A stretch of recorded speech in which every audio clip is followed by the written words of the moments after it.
بهذا الفيديو حنحكي عن طبيعة الحسابات. طبيعة الحسابات نحن حكينا بالبداية إنه أصول يساوي حقوق ملكية زائد التزامات. الأصول هي ذات طبيعة مدينة، بتزيد بالطرف المدين وبتنقص طرف دائن. أما الخصوم الحقوق الملكية والالتزامات هي ذات طبيعة دائنة، بتزيد طرف دائن وبتنقص بالطرف المدين. وطبيعة الحسابات هي بتهمني جدا مشان المرحلة الجاية اللي هي كيف اكتب قيودي اللي حتكون بالفيديو القادم.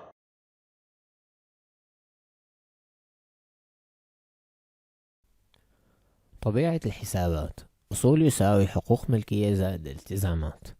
الأصول ذات طبيعة مدينة، بتزيد بالطرف المدين وبتنقص بالطرف الدائن. أما حقوق الملكية والالتزامات ذات طبيعة دائنة، بتنقص بالطرف المدين وبتزيد بالطرف الدائن. احنا في عنا شغلة اللي هي المصاريف والإيرادات، هي مو من ضمن الأصول والخصوم. الأصول هي أصول الشركة، الخصوم هي أو كالتزامات، بس تعد المصاريف ذات طبيعة مدينة فبنزلوها مع الأصول تقريبا. أما الإيرادات هي ذات طبيعة دائنة، فهي تثبت بالطرف المدين.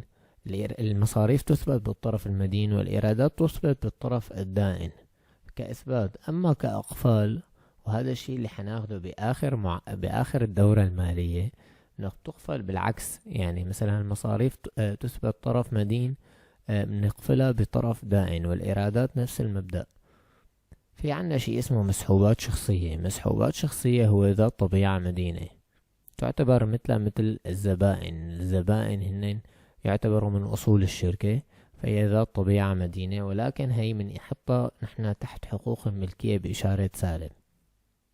شكرا للمتابعة.